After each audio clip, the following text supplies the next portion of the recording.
Well, tonight it is a great pleasure for me to present our speaker, Celina Realuyo, who was a colleague at National Defense University with me, with Tom Blau in this room, and it was a privilege to work with her in the Counterterrorism Fellows Program. In fact, we once joint taught a course. And Celina is still at National Defense University, where she is professor of practice at the William J. Perry Center for Hemispheric Defense Studies. And she focuses there on national security, illicit networks, transnational organized crime, counterterrorism, and threat finance issues. Celina brings both a background in finance in New York, an academic background, and a deep government experience to these topics. She was the State Department Director of Counterterrorism Finance Programs, Secretary of State's Office of the Coordinator for Counterterrorism in Washington. She managed a multi-million-dollar foreign assistance program aimed at safeguarding financial systems against terrorist financing. Celina's background from Harvard Business School, M.A. Johns Hopkins, Bachelor of Science, Georgetown University Foreign Service School, certificate from the Institut d'études politiques in Paris. She's taught at Georgetown, George Washington, at Joint Special Operations Universities, has traveled to more than 70 countries in her work, speaks French, Spanish fluently, and can converse in Italian, German, Filipino, and Arabic.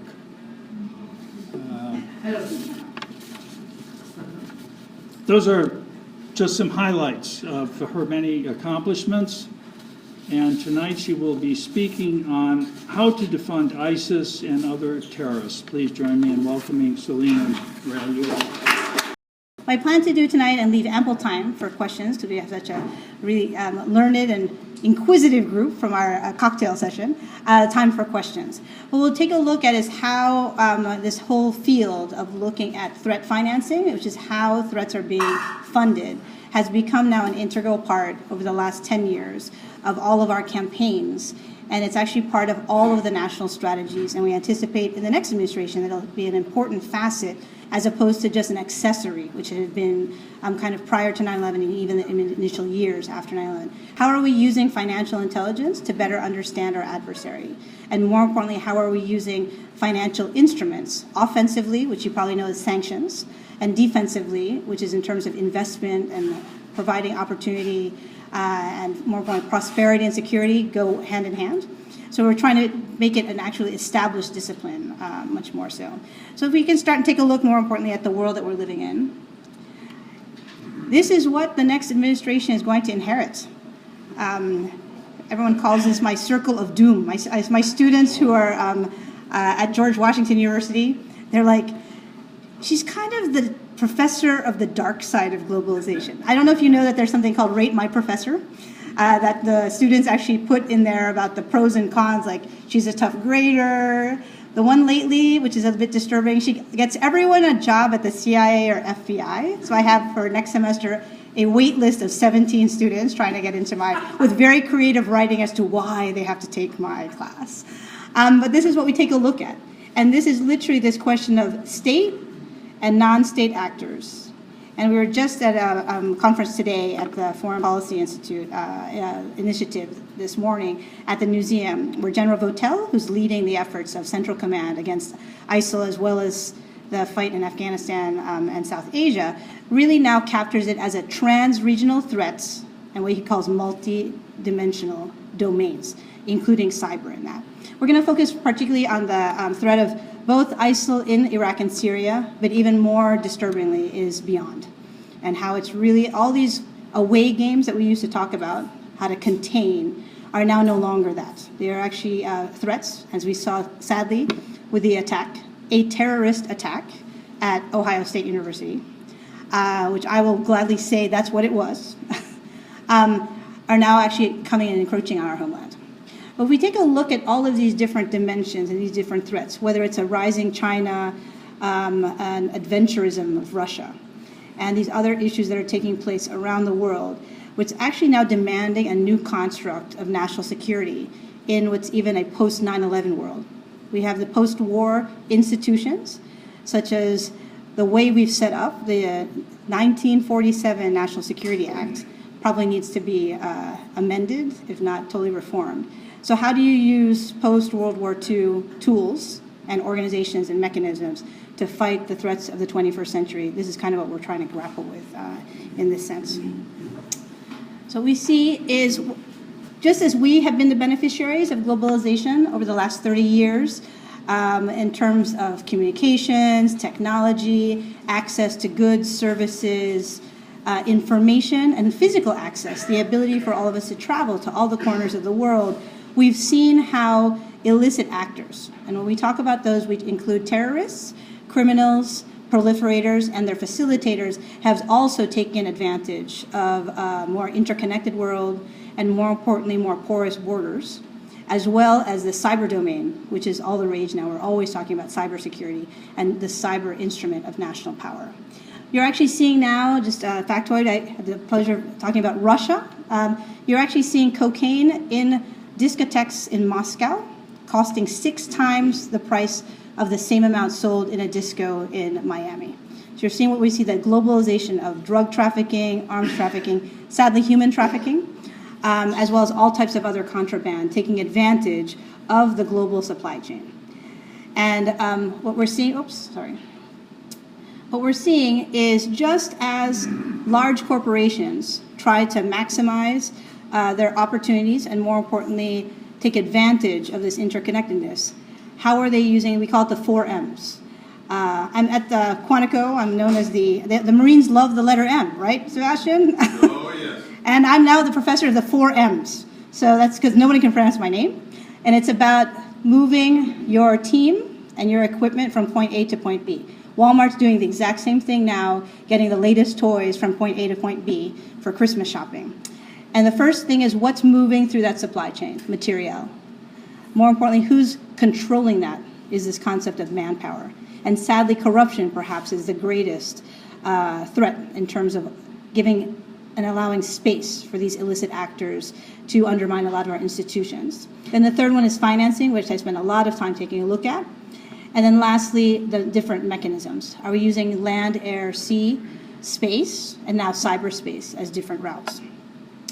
So what we're seeing now is that when we try to analyze our adversaries, these illicit networks, whether they be terrorist or criminal in nature, we were really focused on a decapitation strategy, looking at command and control, very classic military doctrine. What we learned through Afghanistan and Iraq was that we had to take a look at what else helped them, these groups, sustain themselves and these organizations sustain themselves. What type of environment, aka corrupt environment, allowed them to flourish, ungoverned spaces, and they became alternatively governed spaces by these groups. How are they recruiting personnel and retaining them? How are they using logistics and technology in order to actually control larger parts of a territory? And then more importantly, how are they using illicit activities? And this is the classic case we've seen in Afghanistan, where there's actually more opiates being produced now than before we intervened after 9/11. All of these different facilitators actually require one thing in common, and that's the money part. And that's what we've tried to figure out, how to deny these groups access to these different facilitators. What we've seen then is, when we talk about how these groups finance themselves, we look at 4 kind of steps and stages. How are they raising the money? How are they moving that money? How are they storing that money? And then lastly, how are they actually spending the money? And this is very important in a lot of our counterterrorism investigations. So as we speak right now, there's a discovery just today that the Ohio State attacker was actually here in Washington, D.C. He actually, through his credit card receipts and the kind of signature, he bought the butcher knife that he used in the attack. Initial reports are revealing this, at a Home Depot here in Washington, D.C. What was he doing here on Thanksgiving Day which is pretty far away from Ohio State. And why was he came all the way here to buy? There's a Home Depot, I think, in Ohio as well, right? So these are big questions, how we're using the tracing, and that's this question about spending. What we're seeing now is what we call this convergence between terrorism and crime. And at National Defense University, 3 years ago, we published this book called The Convergence of Illicit Networks, where instead of compartmentalizing counterterrorism, countercrime, and counterproliferation efforts, we're trying to figure out how these groups are perhaps collaborating, or they're becoming hybrid, and more importantly, who the facilitators are, and the importance of actually going after the facilitators with the strong arm of the law as rigorously as against actual terrorists and criminals. And it's kind of interesting, the person who actually endowed this project is now someone you might hear about in the news. General Flynn, when he was at DIA, was actually the sponsor of this project of the convergence of terrorism and crime, which has taken many years. And sadly, ISIS, as a criminalized state, has actually validated a lot of the research about this convergence between terrorism and crime. Just to give you some examples of this convergence theory, I mentioned earlier Afghanistan, where literally between the Taliban, the Haqqani network, and other now ISIS sympathizers or ISIS affiliates, they're actually using contraband and the trafficking routes, and more importantly, drug trafficking, in order to sustain their insurgency. And that's where we're taking a look at a question about the sustained levels, what we're going to be at in terms of our U.S. and NATO forces in Afghanistan, because the situation is still quite untenable there. The other one we're going to talk about in much more detail in a couple of minutes is ISIL. And then Al-Qaeda in the Arabian Peninsula, Al-Shabaab, Boko Haram is making a fortune on human trafficking, sadly. They're usually selling these girls as the third or fourth wife. As many of you know, in the Islamic religion, you are allowed to have up to 4 wives. So the brides tend to be the younger ones. It's a very disturbing phenomenon. And thankfully, they've been trying more aggressively in Nigeria to find these girls or even actually prevent them and use a very aggressive stance against them, which is welcome. But for those 272 girls from the Cuba, which has been a while now, it's probably too late for them. And then we'll take a look at the FARC in Colombia as well as Hezbollah. So I spent the last 2 years, and I'm actually going to go there on Monday, in Colombia working on the peace negotiation process. So they've actually signed now a second deal in Colombia between the government of Colombia after over 50 years of conflict. The FARC began as an insurgency, and then they actually took over the business of the Medellin and Cali cartels. And then more importantly, because of their income stream, they became the richest terrorist group in the world, only now to be overtaken by ISIL 2 years ago. And what we've seen is they probably would never have lasted so long if they had not been in the cocaine trade. And also that they call it in Spanish that we have greedy noses. It's not very eloquent, the translation. It's because of demand here in the United States. And it's probably the first example of this terror crime nexus that's been taking place for the longest time. What they do is they've actually set up, it's mostly cocaine trafficking, but we've seen now that they actually are very similar to different mafias where they're actually diversifying their activities. The big question for the peace process now, the leadership of the FARC will become political actors, but it's not clear if they have control over all 8,000 of the militants, and that those 8,000 militants are all going to give up narcotics trafficking, gold smuggling, human trafficking, because they're so lucrative. So what will probably happen, they'll take off their uniforms and insignia as FARC and just become what we consider criminalized mafias. It's an interesting piece to see. The piece that I'm working on next week, and we're about to embark on, in the second peace negotiation, they're actually requiring that the FARC itemize and have an accounting of their assets. And those assets are going to be forfeited and then be put into a fund that is to pay for the reparations of the victims, which is very important in terms of their reconciliation and reintegration. And it's an area that I've been personally lobbying for many years, of take the money away from the bad guys, and gals, by the way. A lot of the women are actually the ones who run the money, and then have them actually pay for the peace. So it's a really big step that they've taken. And so it's going to be a more palatable peace process than the first one that actually absolved them of any jail time or of actually paying any reparations. Another group I look at is Hezbollah, sponsored still by Iran. And sometimes they don't mention it. Iran continues to be the largest state sponsor of terrorism, with or without a deal. And Hezbollah is one of its militant, let's say it's one of its operators in the field. So yes, it's a political group with political power, but we're much more interested in the militant arm of Hezbollah. Because until 9/11, Hezbollah was responsible for the largest number of American deaths, which is not really, it's kind of glossed over when people teach terrorism at a lot of our universities. And they continue to really think about the West as enemies, but even more so are threatening the state of Israel. What we've seen, though, with Hezbollah is kind of interesting. Every time you had conflict in the Levant, you had waves and an exodus, a diaspora that would leave. And many of them settled around the world, but there are a lot of them actually in Latin America. And it is from this diaspora, which, by the way, is both Christian and Muslim, and among the Muslim, both Sunni and Shia. The ones that we're more interested in are among the Shia diaspora, those who sympathize and, more importantly, support Hezbollah. And a lot of them actually are around the world. They're using their international businesses to raise money and move money. And we've actually seen them now start to use the global drug trafficking routes to earn income and, more importantly, to finance. And why is this of interest to us today? Hezbollah are the foreign fighters for Assad. And you've seen the terrible pictures and images of this continuing Syrian civil war. And that's where they see a lot of more movement of the fundraising and, more importantly, a lot more sympathizers for Hezbollah since the start of the Syrian civil war. What we saw is a very interesting case in Hezbollah.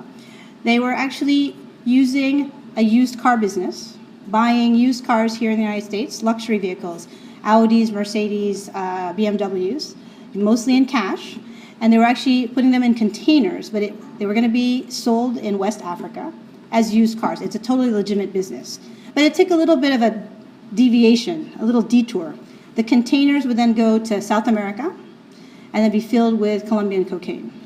So it's almost like a dual purpose of what they were using their international used car business. Then the containers would be offloaded in Benin, among other countries, and they would actually sell the cars, but then the cocaine would continue into the more lucrative markets of Western Europe and reach all the way to Moscow and Russia. That money then would be used again to repeat the cycle. Why did the United States get involved in this? Because the money came through the United States and the proceeds were of money laundering. But what ends up happening is some of that money actually goes through what's called the Lebanese Canadian Bank, and the money actually enters the bank accounts of militant members of Hezbollah. So what you see in this very interesting case is how they took advantage of globalization, and then more importantly, they're using a legitimate import-export business of used cars, and they're piggybacking narcotics trafficking.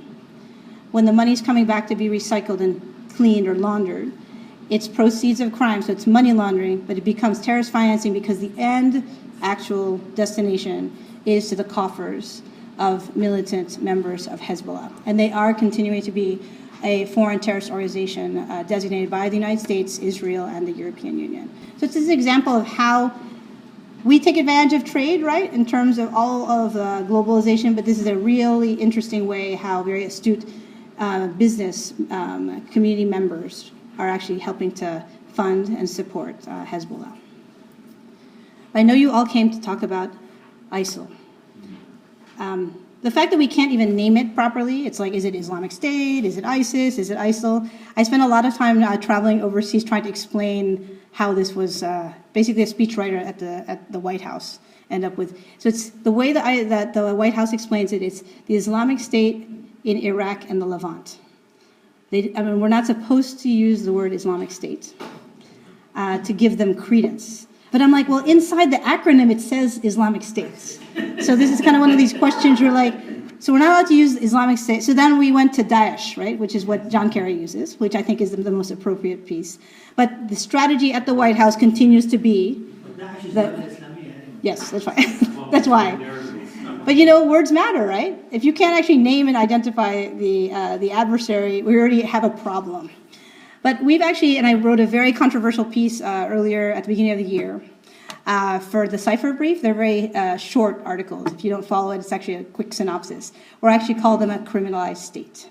And I had to prove my thesis about how they rose to power through acts of crime.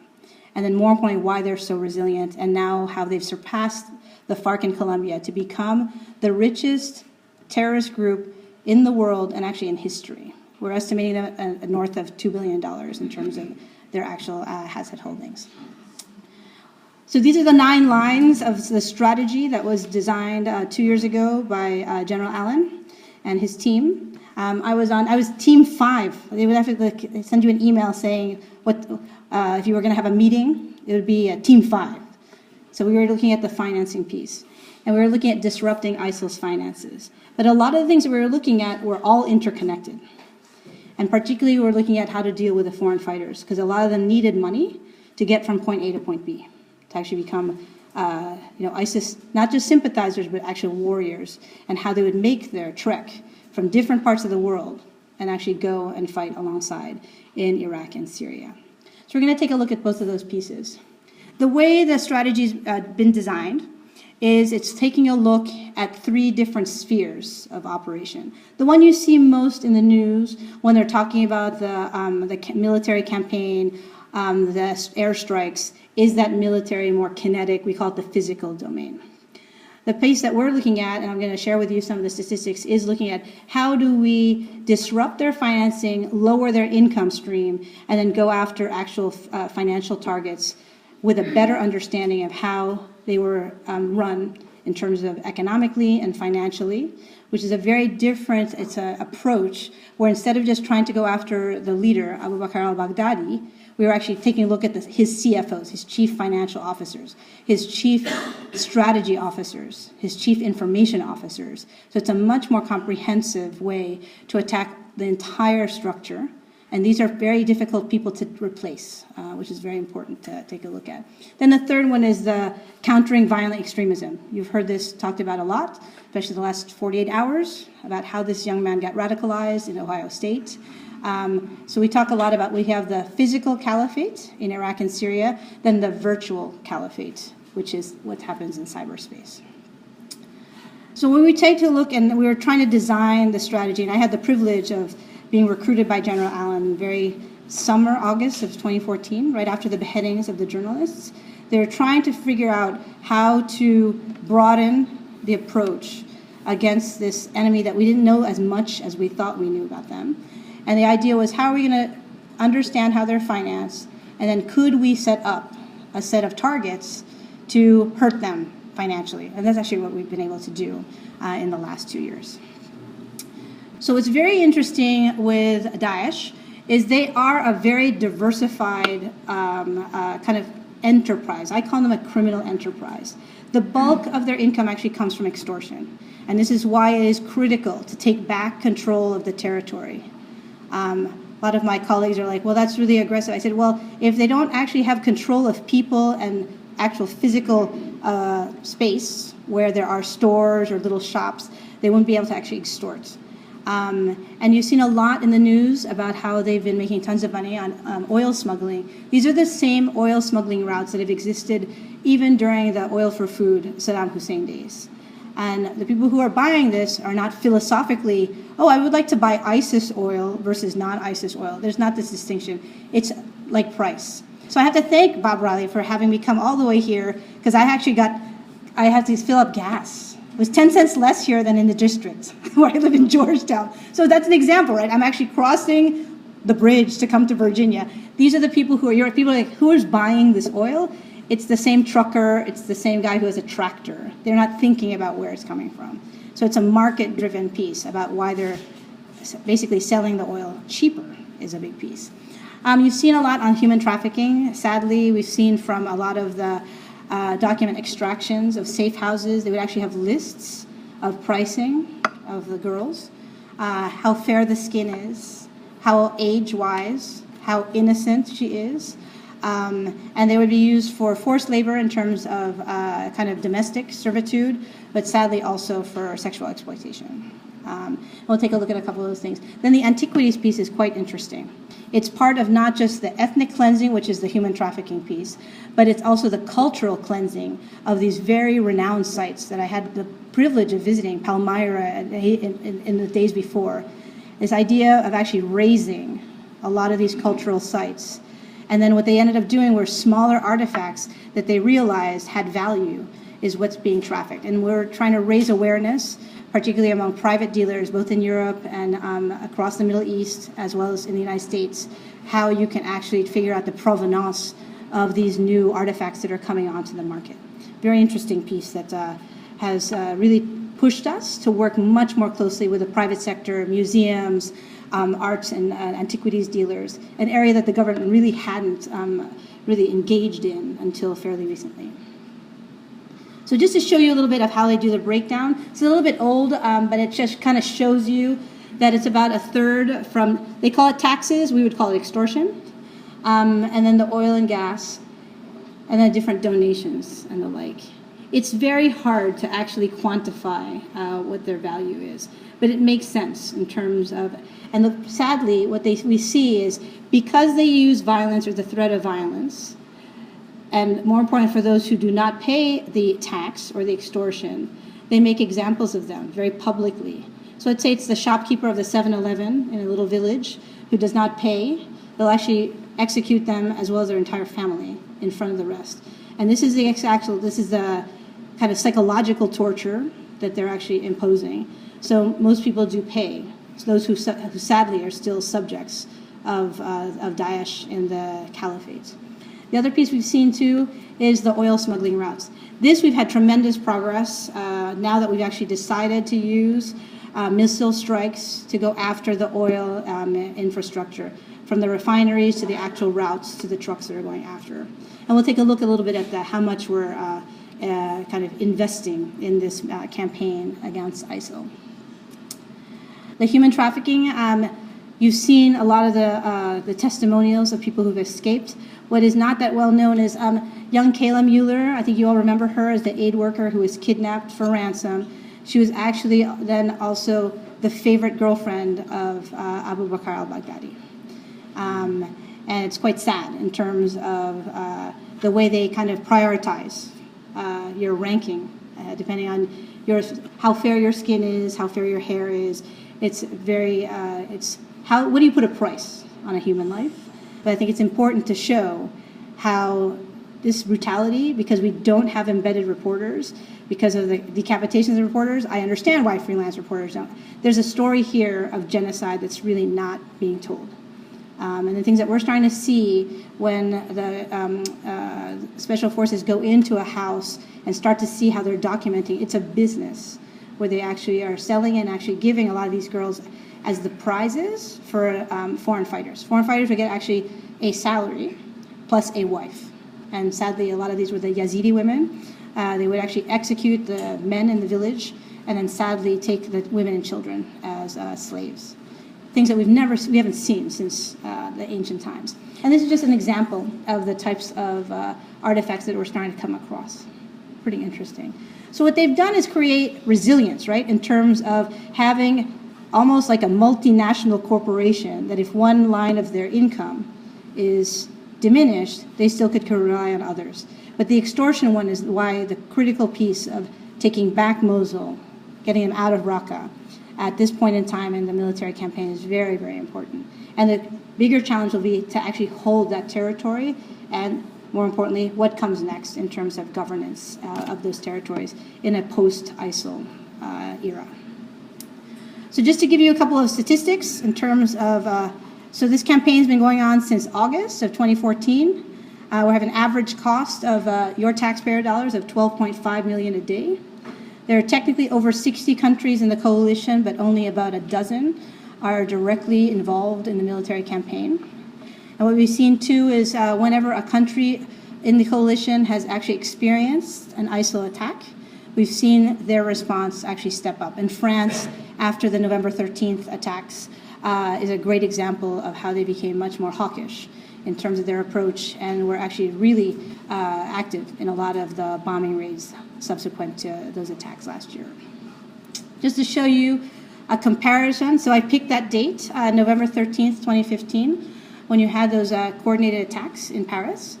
You just take a look at the numbers. So the total number of targets that we've been able to hit at that time was 16,075. Then I took the latest that we've had that are releasable. So you've seen we've increased almost 2-3-fold. It shows the up-tempo of going after them. And then now you have the direct offensive into Mosul and now embarking on Raqqa. So it's a very important thing to take a look at. The bigger question is, how do you measure? So in military space, it's easy to measure. In the financial space, we've actually been able to hurt them about 30% is the estimate in decreasing their income through a combination of getting rid of their top financial leaders, but more importantly, going after a lot of the oil infrastructure is what you actually see here, the military approach. Just to show you a couple of visuals. So these are from my colleagues at Central Command. The one on your left is the actual destruction of an oil production site, a refinery. So this is what they call battle damage assessment. I think there's some military guys here who know the BDA. And the one on your right is actually, they bombed a stash of cash. It's actually a warehouse in Mosul that was filled with cash.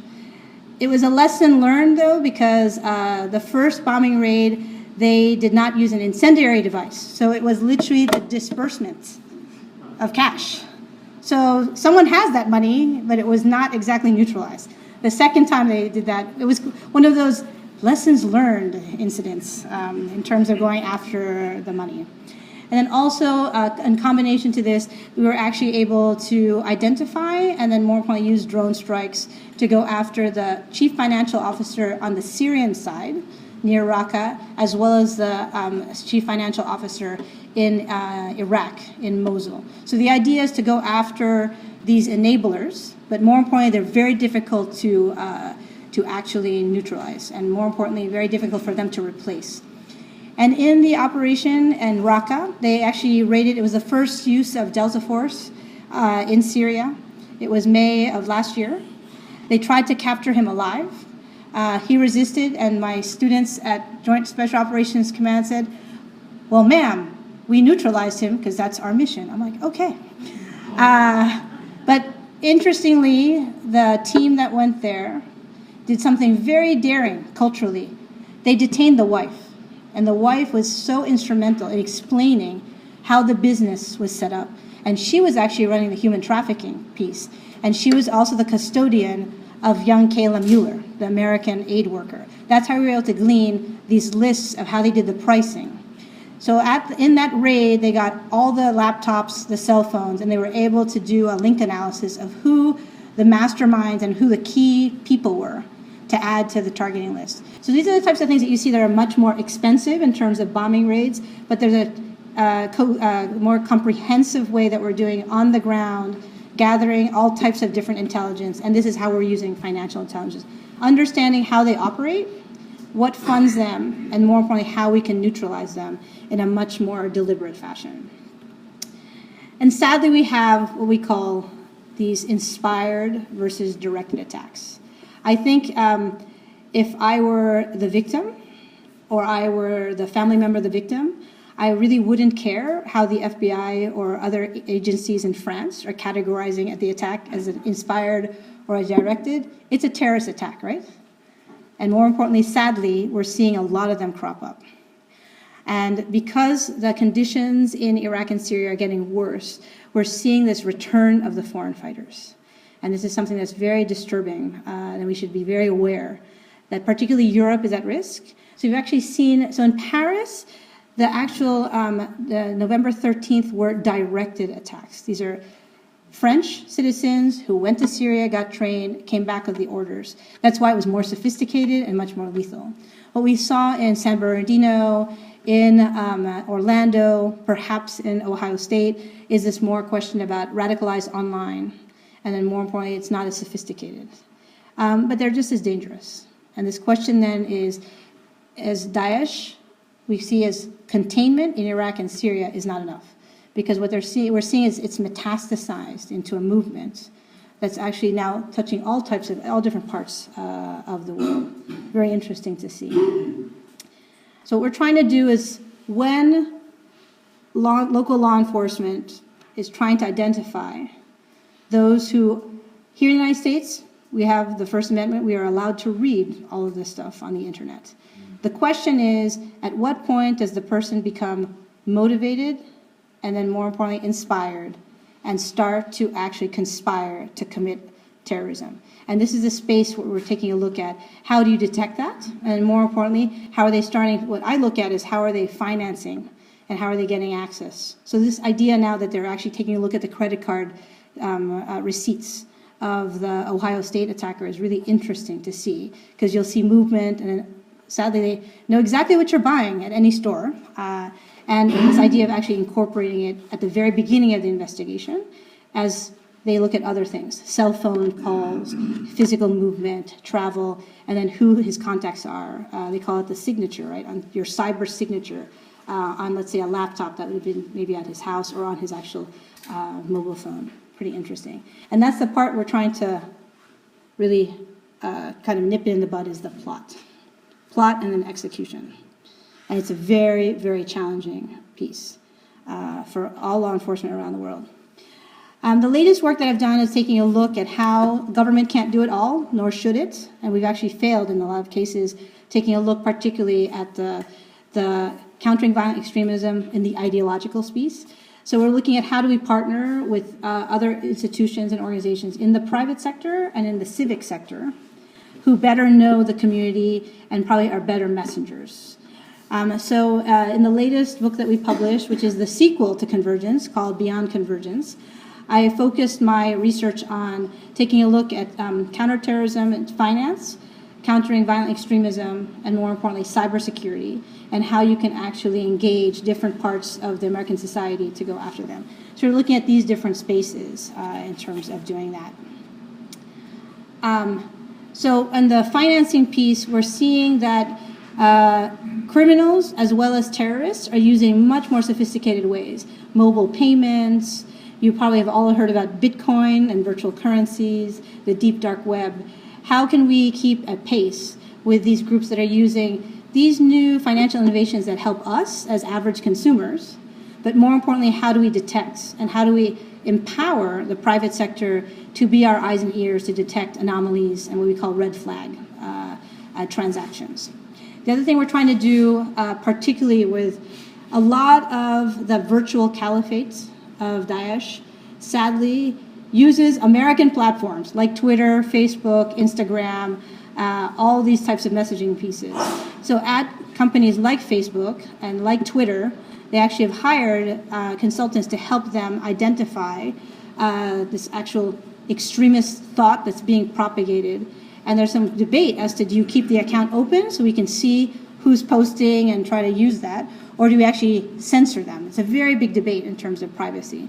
But now they realize these groups, whether it's Facebook or Twitter or any of these other social media platforms, they realize that their brand and their reputation is priceless. So they're actually really trying to get ahead of the curve in terms of helping to identify radical thought of all types, by the way. And this idea also of different theses, including cyberbullying, things that are much more local and less in the terrorism space. It's an interesting kind of partnership that we have now with Silicon Valley that was not necessarily warmly welcomed when this concept of the Twitter, you can actually have multiple Twitter handles and you could create them, but now there's much more control in terms of trying to deny them the access to have this platform to propagate their ideas.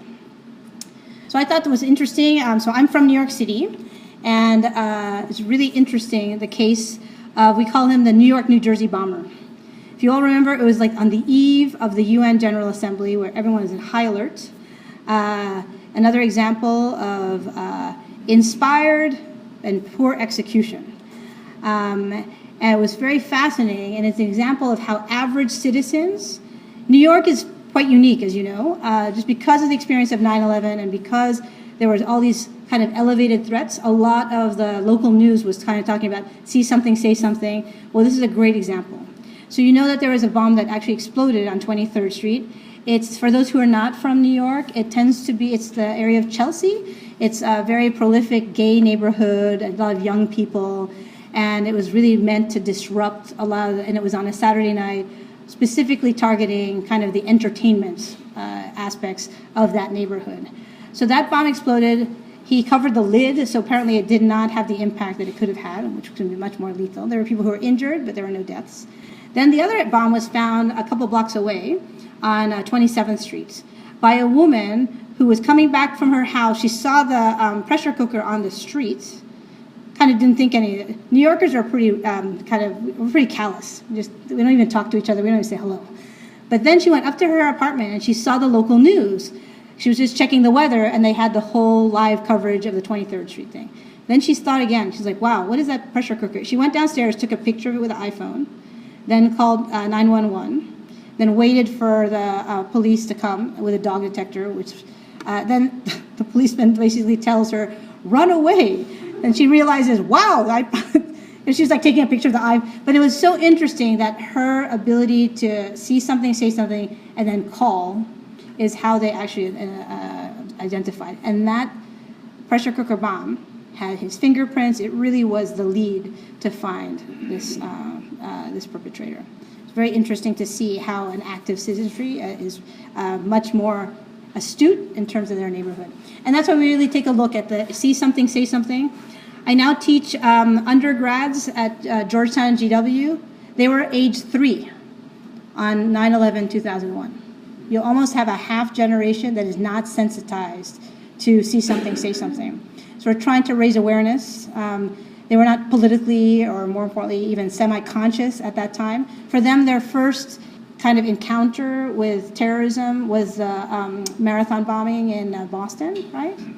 But it's really interesting how we need to have them be just as much eyes and ears in terms of taking a look at knowing their, being aware of their neighborhood and also their classmates, which is pretty important. So what I'm trying to do is take a look at how we then empower our average citizens to become part of what we call the national security establishment or franchise, right? So historically, government has had the monopoly on the use of violence and, more importantly, the actual mandate to protect the citizens and sovereignty and territory of the United States. What we're seeing now is that a lot of other sectors, whether it be the private sector or the civic sector, for example, religious organizations, schools, professors, teachers, are the ones who actually can see these red flags. Every time, sadly, we have a school shooting in the United States, when they interview the neighbors or the teachers, well, we kind of knew he was disturbed, but we didn't want to say anything. And this is an attitude that's really sad, that we don't feel that there's an opportunity to do an intervention, whether it be for counterterrorism or cyberbullying, all these other types of things. So we're trying to actually make this a much more integral part, and even more importantly, making it easy for the average citizen to safely and in confidence contact local, state, and federal authorities. Because this is the problem, is like they see something but they don't know what to do with the information. And that's what we're seeing. I call it the 3 C's and the 3 P's, because I work for the military. They like all these little acronyms. So it's the idea of communicate, cooperate, and collaborate through public-private partnerships in order to now include other sectors into the conversation of what is countering violent extremism, what is cyberbullying, what is awareness in terms of whether it's different pieces of our society. So it's a really interesting way where the average citizen should feel part of the franchise to keep our communities and our neighborhoods safe. So one of the different examples here in McLean, because of News Channel 4, one of those little reports about human trafficking, I think you all probably heard this story, they actually found the woman in her neighborhood would only see these 2 Filipino women come out to throw out the garbage and go back into the house. They never saw them in a car going to Tyson's Corner or anything else. It was the Saudi defense attaché who had 2 Filipinas basically enslaved in the basement in a McLean McMansion here. But it was because News 4 did this raising awareness, and this woman was saying, oh, wait, there's something here, and there was a number for her to call. It's an example of how you can use media and then, more importantly, kind of community policing in a way that could actually save a life and, more importantly, uncover these types of things. The defense attaché is no longer with us here in the United States because he invoked his diplomatic immunity. So it's pretty interesting. They had been there for 7 years. So sad when we take a look at it. So it's not just about terrorism, it's about all these other scourges and the like.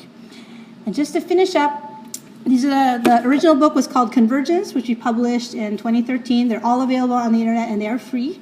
And we just published Beyond Convergence, which takes a look at kind of the next kind of evolution of threats, particularly taking into account cyber, right? Everything that we do in terms of cyber affects us individually, our families, and our community. And it's an area that I think is growing, that we also need to educate and raise awareness, but also be very careful in terms of how we protect our own data, and more importantly, how we don't become the victims of cyber. So it's pretty interesting. So that's kind of what I work on. Hopefully it's useful for you to know what your $12.5 million a day in the campaign against ISIL is being used for. We are making progress, but unfortunately it's come at a huge price in terms of the time. And I think the most important part of the Daesh, ISIL, Islamic State story is literally the humanitarian and genocide, the humanitarian crisis that we're seeing really spill over, whether it's the refugee crisis into Europe. I mean, Aleppo, there is nothing left in Aleppo.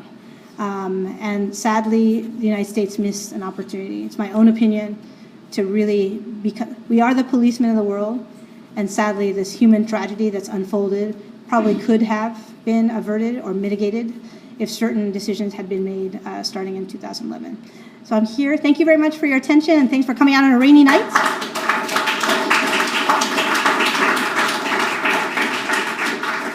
And I'm ready for cross-examination. So now that we have new president-elect and he is really committed to destroy ISIS, what will change? So I think the bigger thing is we have been, so just to give you an example of when we were looking at just to contrast, right? We don't know what he's going to do, but we do know that the messaging is quite more, let's say, robust in terms of the response. When we were looking at targeting specific oil fields and refineries, the reason we didn't do it as aggressively until after the Bataclan, the Paris attacks, was because we had to take into consideration environmental concerns of what could be the day after, which was one of those questions of, well, because also we were not convinced that it was that bad. And I think what's happening now is because it's become metastasized and it's much broader, and it's a threat that's coming to our homeland, you're going to see much more interest in this. I think it'll be much more aggressive, and I think also you'll see a lot more defining the problem and explaining why it's of interest to the national security of the United States is very important, right? So we've actually seen an absence of leadership for the last 2 years. And I had the great privilege of working for General Allen, who is a storied and decorated soldier who himself ended up not continuing because he didn't feel that there was the political will to really go after them the way we should have. So hopefully with political will, will be much more. But remember, after Daesh, the ideology will still be there, and there'll be something else. So it's one of these things that's a phase, and it's a generational fight. And it's not been articulated well how we fight them, or more importantly, why they hate us, which is a real basic piece. Someday you try to be clear as to what the root cause is. Yes, and I think that's a big question about, so what's very interesting, and we've studied this, it's not poverty. Most of these leaders are all from elite backgrounds and families. And sadly, they're using our technology and our innovation, like Twitter, and it's amazing how quickly they were able to radicalize. So the tally is that they've been able to recruit over 40,000 foreign fighters since 2011. That's tremendous. And using our own Western modern technology that they so much reject, right, philosophically. So let's see. Yes, I have a question about the weapons that Daesh and other jihadi terror groups have. Now, I understand, I believe many of them were Rose-born expert weapons, and I believe some communist countries where these weapons are produced are considered as partners in the war against terror. Is there any way to make the manufacture of weapons accountable for weapons that are going? That's not the area I focus on, but that is one of these questions about the provenance or the origin of the weapons that are being used. But sadly, guess what they're using? The weapons that we gave them. And that's why they are the most well-equipped. So every time that ISIL would take over new territory, they would basically take over the arsenal of both the police and the military bases, which were very well equipped with yours and my tax dollars. So that's actually why they're actually better equipped and better armed than the Peshmerga and other groups that are fighting them. And it's an area, too, that the replenishment piece is quite important. They're really on their heels now militarily, but I think the bigger question is you can conclude or make progress on what I call the away game against ISIL in Iraq and Syria. But we need to take a look at where the people who survived, the 40,000 who've survived, and now see no reason to stay there. They're the ones that are coming back, who wish us more than just ill will. And this is an area that we need to open up our eyes. This year I spent significant amount of time in Trinidad, Tobago. Everyone's like, oh, that's great. There's like a resort there. Is there sandals? I'm like, no. It's in Tobago, but the government's in Trinidad. The five-star hotel is next to the dock, not very glamorous. But they have produced 134. This is a small island population of 1.3 million people. 5% are Muslim. They produced 134 foreign fighters for ISIS. And they're trying to come back. And they need a visa to come to the United States, but they don't need a visa to go anywhere in Central America and then walk over our border. So these are the types of things that an away game that's now spread has direct implications and threats to us. And that's a bigger question. And in terms of, they're just not that sophisticated, right? So you have this guy using a knife and not a semi-automatic weapon, but doing the same type of psychological damage, right, in terms of a terrorist act. I saw another hand here. Oh, yeah. Yes. Okay. Two questions, quick questions. First one, there are two countries which have been successful in countering Islamic terrorism on the edge of terrorism, such as, number one, Israel, and the second experience, which I admire, is in India. Have you looked at it as an implementation, get useful lessons from it for the United States? That's my first question. The second question is, the Shia militias in Iraq are getting a huge amount of funding now from corruption money, as you said, the convergence of crime. But this corruption money is government corruption, and this is funding the Quds Force, which is basically now the major funding for Hezbollah, Houthis in Yemen, and all the Iranian operations in the world. Have you looked at it? I didn't see you mentioning this today. Right, that's one of those ones that we're looking at, but if we showed you, we'd have to kill the entire audience. It is happening. On the first one, we were looking at lessons learned. So Israel, as you know, is a great example of this citizen awareness that I'm trying. It's at the extreme, right? So since you're a little child, from the beginning that you go to preschool, you see something, you say something. Actually, my Israeli colleagues and classmates said that the Boston Marathon bombing would never have happened in Israel because there's no way that a backpack would have been unattended for X number of minutes. It's a very different piece. And also just the culture there. Every boy and girl must do military service. They're citizens who actually have to take part in their national security.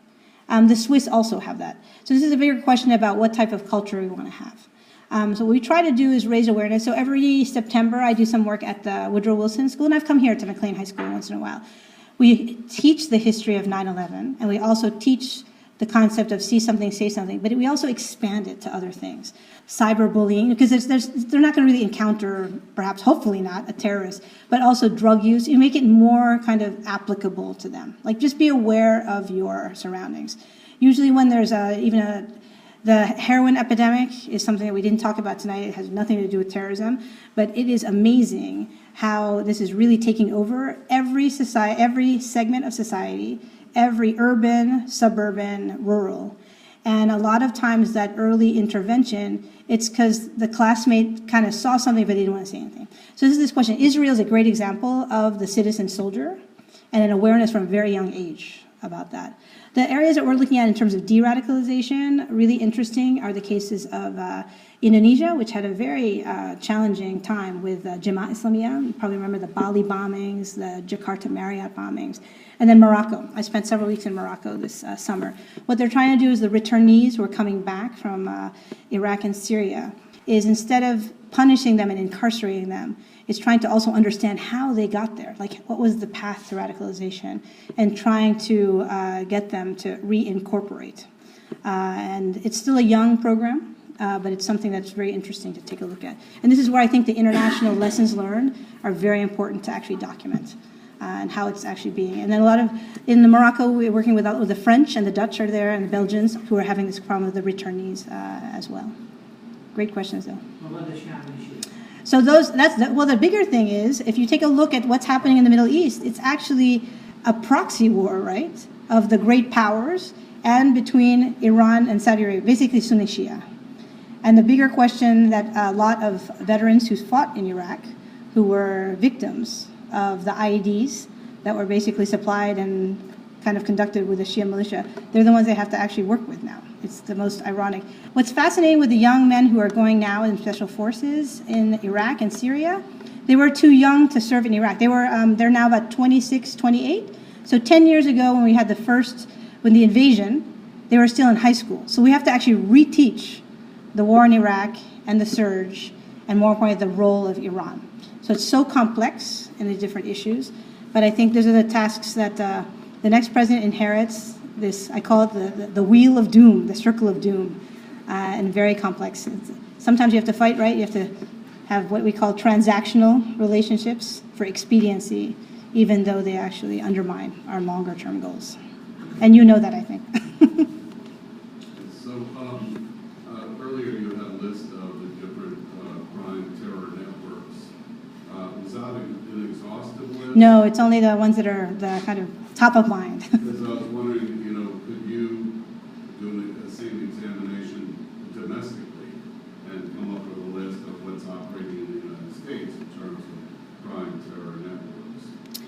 Well, there are, in terms of right-wing extremist groups that actually make a ton of money on meth. So I do a lot of stuff on crime, taking a look at what's so fascinating about right-wing extremists. They actually collaborate with Mexico, even though they're quite racist. They actually are the salesmen of the Mexican cartels of the heroin and methamphetamine that's sadly permeating all of our different societies. So this is this question that's always been at the crux of why the concept of convergence, particularly in the intelligence community, was anathema to them. This idea that they were purists. You assumed that the terrorist was a purist who would never, and this is true actually, bin Laden dissuaded and discouraged his lieutenants for getting involved in crime because it would raise their profile and the risk of being caught. But it's also a group that didn't need the money. So this is where you're seeing this. So some of them are called hybrid groups, right? That are actually, and then the question is, the case of the Mexican cartels, they're using terrorist tactics, but they do not have political aspirations to take over the Mexican government. So we don't call them terrorist groups, even though they're just as ruthless, doing beheadings, dismemberments, physical terror, and extortion, all the different pieces. So the other piece I'm looking at is how they've diversified and become also a multinational, multifaceted criminal enterprise. So what we're trying to do is, instead of categorizing and putting them in silos, we're trying to have much greater appreciation, and that's what we call them illicit networks now. It's a very capped, and then we're also calling it now trans-regional threats because of the fact that these groups are going global. Everything that we teach in business school about how you want to run a multinational corporation, they've got their own MBA students studying the same thing, but sadly for the dark side. And what they're looking for are the best in class service providers, the best money launderer, the best counterfeiter for documents. And Victor Boots, right, the Lord of War movie is probably a great example. Victor Boots was basically an arms dealer. He didn't really have a philosophical opinion if he was going to support Charles Taylor and whatnot. It's literally to generate business. And that's probably the difference. The criminals are motivated by money and avarice and greed, and the terrorists are motivated by a political ideology and have political aspirations. And many times they do both. So it's pretty fascinating to see. So that's what we talk about when we talk about convergence. two very different questions. Can't see you. In the previous ones. In a free society, striking proper balance between security and the freedom of free society affords is a challenge and delicate balance. If you pursue if you see something, say something.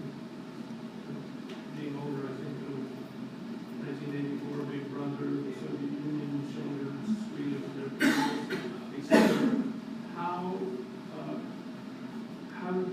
What measures are taken to sort of filter out the many false reports that I'm sure would come in from the legitimate ones, and what measures are taken to try and preserve a reasonable balance between security and freedom? That's one question. The other is, you mentioned the wife of someone who was captured, who provided a lot of useful information. Another big controversy is over interrogation techniques, torture versus more friendly approaches to checking. What was the case with this woman? What led her to share her information? So in the case of the wife of the man's name was Abu Sayyaf. She was actually rendered to our Iraqi allies to actually interrogate. And more importantly, what motivated her was the prospect of never seeing her children again. So it's very interesting. And then what's very interesting, too, about ISIS, as opposed to other Islamic terrorist groups, whether it's Jamaat Islamiyah or Boko Haram, women play a much more important role than we had ever anticipated. So 1 of 6 foreign fighters is actually female, which is really interesting in terms of that path to radicalization. So that's the bigger piece, is how do you then take it, in terms of, and it's come up again, right, in terms of what's the definition of enhanced interrogation, and in what conditions should it be used. The best intelligence is always human intelligence, and also, as you know, it's always gaining the confidence of your contacts. Whether you do it as a diplomat, or as a CIA case officer, or as a military interrogator, and more importantly, it's very clear what the lines are.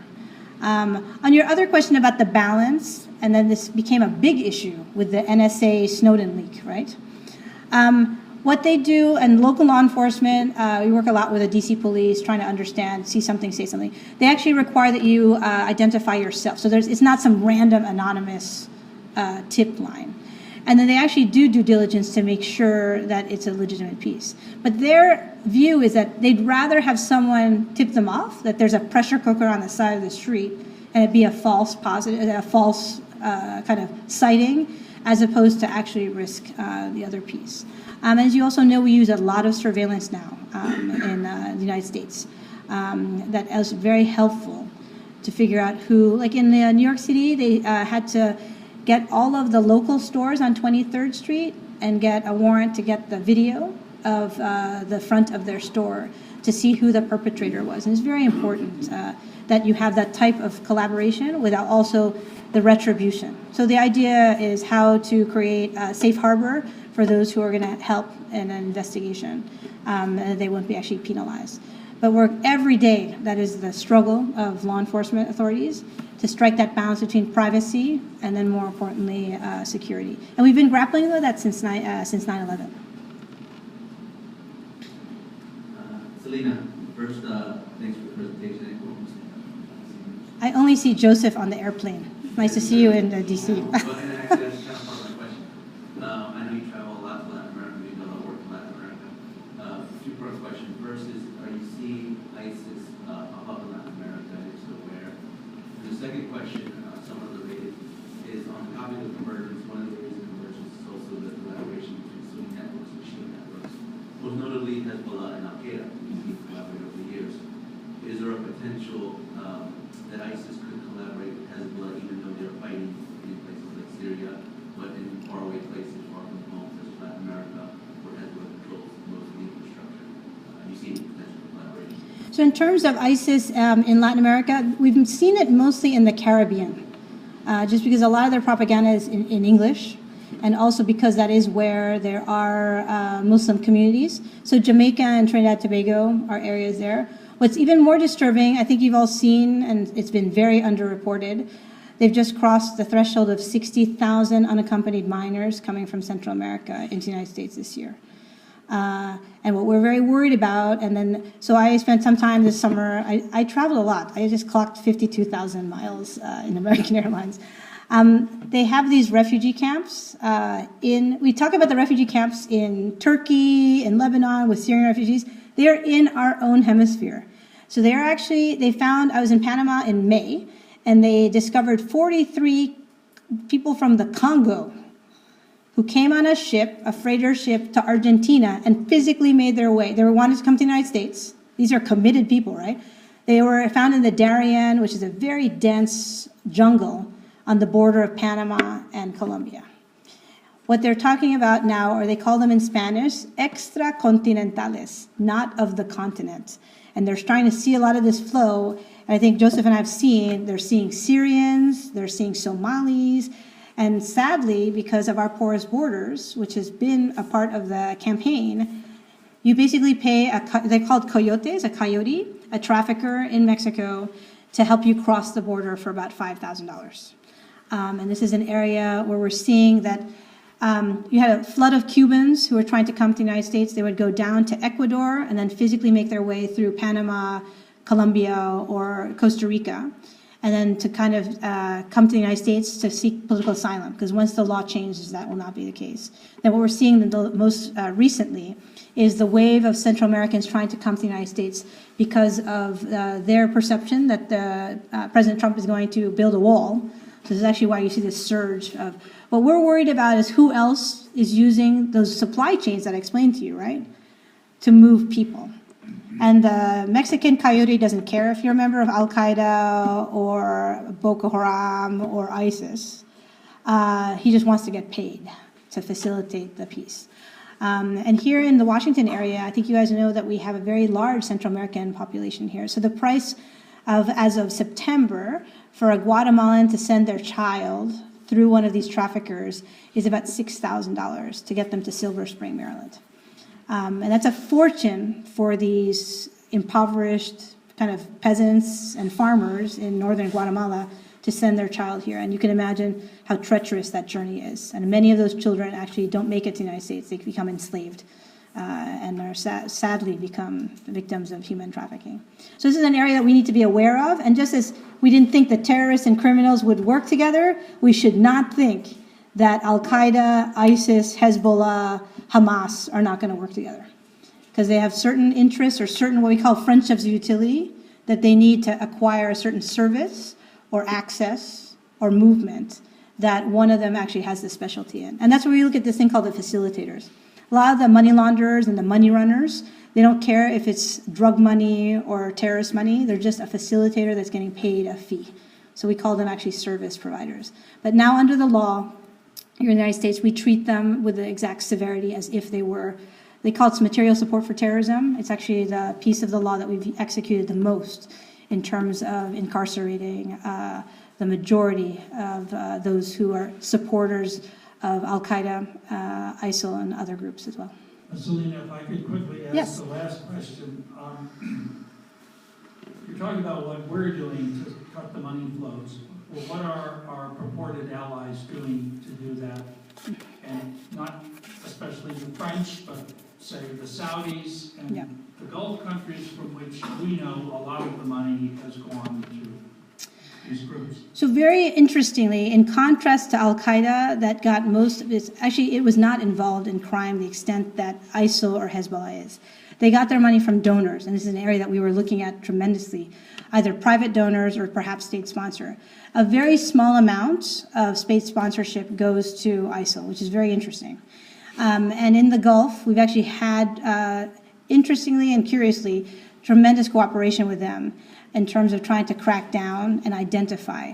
What we still think is it's moving as cash, which is very hard to detect, or through hawalas, this underground banking system. But the GCC countries have, they understand also that they're at risk. So whether it's the Kingdom of Saudi Arabia, they're actually really trying to enforce a lot of the international financial action task force standards. Much more so, because that was a very heavy lift, as you remember, at the beginning of the war on terror, to get our counterparts to really take it seriously. And it's nothing like an attack on your own homeland to get you, have it be top of mind in terms of cutting off the financing. What really is the problem with ISIL and why it's so resilient, they are auto-financed. As long as they control territory and have going concerns in business. And that's why actually the military campaign to take back control and keep control of Mosul and Raqqa are really quite important. And what the thing is, we have not seen them start to finance the different franchises, which was the difference of Al-Qaeda core was actually in communications with its different franchises and helping them, either tactically or training or financially. We have actually not seen that yet.